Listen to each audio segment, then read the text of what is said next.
మనం ఇంతకు ముందు వీడియోస్లో కూడా మాట్లాడుకున్నాం. ఈసారి ఏపీకి ఖచ్చితంగా ప్రత్యేక హోదా వచ్చేటువంటి అవకాశం ఉంది అని. ఎందుకని అంటే ఎన్డీఏకి మామూలుగా రావాల్సినటువంటి మ్యాజిక్ ఫిగర్ 272 సీట్లు అటు బీజేపీకి రాలేదు, ఇటు కాంగ్రెస్కి రాలేదు. కాంగ్రెస్ కూటమి మొత్తం, ఇండియా కూటమి మొత్తం కలుపుకుంటే 130 సీట్లు ఉన్నాయి.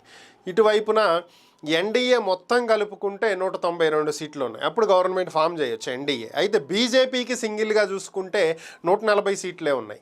కాబట్టి 172కి ఎవరూ కూడా చెరువులో లేనటువంటి నేపథ్యంలో ఖచ్చితంగా ఇక్కడ మన అవసరం ఉంది. మన అవసరం అంటే మన ఏపీ నుంచి గెలుచుకున్నటువంటి ఎంపీ సీట్ల అవసరం చాలా ఉంది.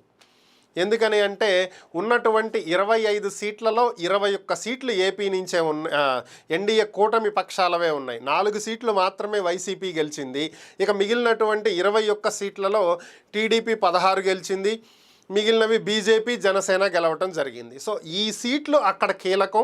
వీళ్ళు ఎన్డీఏకే మద్దతు ఇస్తారు, ఎందుకంటే అల్టిమేట్గా వాళ్ళు ఎన్డీఏలో భాగస్వాములు కాబట్టి. కానీ ఈ మద్దతు ఇచ్చే ముందు మన అవసరం చాలా ఉంది కాబట్టి ఏపీకి రావాల్సినటువంటి ప్రయోజనాలను ఎంతవరకు కాపాడుకుంటున్నాం అనేది ఇంపార్టెంట్. మీరు ఒక్కసారి కొద్దిగా వెనక్కి వెళ్ళి 2019 జగన్మోహన్ రెడ్డి గారి ప్రమాణ స్వీకారం టైంకి కనుక ఒక్కసారి వెళ్ళినట్లయితే ఆయన ఆ రోజు ఒక మాట అన్నారు, కేంద్రానికి మన అవసరం లేదు, వన్ సైడెడ్గా వాళ్ళకి మెజారిటీ ఉంది కాబట్టి నాకు 22 ఎంపీ సీట్లు ఇచ్చినా కూడా నేను ఈరోజు డిమాండ్ చేయలేనటువంటి పరిస్థితి. అదే మన అవసరం వాళ్ళకి ఉండింటే ఈరోజు ప్రత్యేక హోదా డిమాండ్ చేసి తెచ్చుకోగలిగేవాడిని అని చెప్పి ఆయన ఆ రోజు మాట్లాడటం జరిగింది. ఇప్పుడు ఆ పొజిషన్లో మనం ఉన్నాం. అక్కడ కావలసినటువంటి సీట్లు మనం ఇవ్వటానికి సిద్ధంగా ఉన్నాం. నరేంద్ర మోదీ ప్రభుత్వాన్ని ఏర్పాటు చేసి పీఎం సీట్లో కూర్చోవాలంటే ఏపీ నుంచి ఎంపీ సీట్లు అవసరం.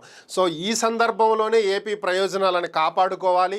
ప్రత్యేక హోదా కావచ్చు, పోలవరం ప్రాజెక్టు కావచ్చు, విశాఖ రైల్వే జోను, కడప ఉక్కు పరిశ్రమ, ఏపీకి రావాల్సినటువంటి మెడికల్ కాలేజీలు, NIT, VIT, triple IT, IIT, వీటికి సంబంధించినవి, మౌలిక వసతులు, రోడ్లు, ఇన్ఫ్రాస్ట్రక్చర్, రాజధానికి నిధులు, ఇలా లోటు బడ్జెట్లో ఉన్న రాష్ట్రాన్ని ఆదుకోవాల్సినటువంటి బాధ్యత కూడా కేంద్రంకే ఉంది. ఇలా ఏపీకి రావాల్సిన ఏ అంశం మీదైనా సరే మనం ఈరోజు మాట్లాడవచ్చు, డిమాండ్ చేయొచ్చు, సాధించుకోవచ్చు. ఆ హక్కు ఈరోజు మనకు వచ్చింది. మరి దీన్ని ఇంత మంచి వజ్రాయుధం లాంటి ఈ అవకాశాన్ని చంద్రబాబు నాయుడు ఎంతవరకు ఉపయోగిస్తారు అనేదే ఇక్కడ ప్రశ్న.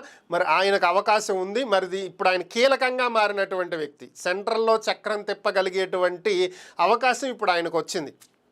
గతంలో టీడీపీ చెప్పుకునేది కదా, ఒకప్పుడు నేషనల్ లెవెల్లో చక్రం తిప్పి ప్రధాని ఎవరు అనేది డిసైడ్ చేసినటువంటి వ్యక్తి చంద్రబాబు అని చెప్పి టీడీపీ చెప్పుకుంటూ ఉండేది. కానీ ఈరోజు నిజంగా ఈ తరం ప్రజలకు అది కళ్ళకి కనిపించేటువంటి రోజు ఇది.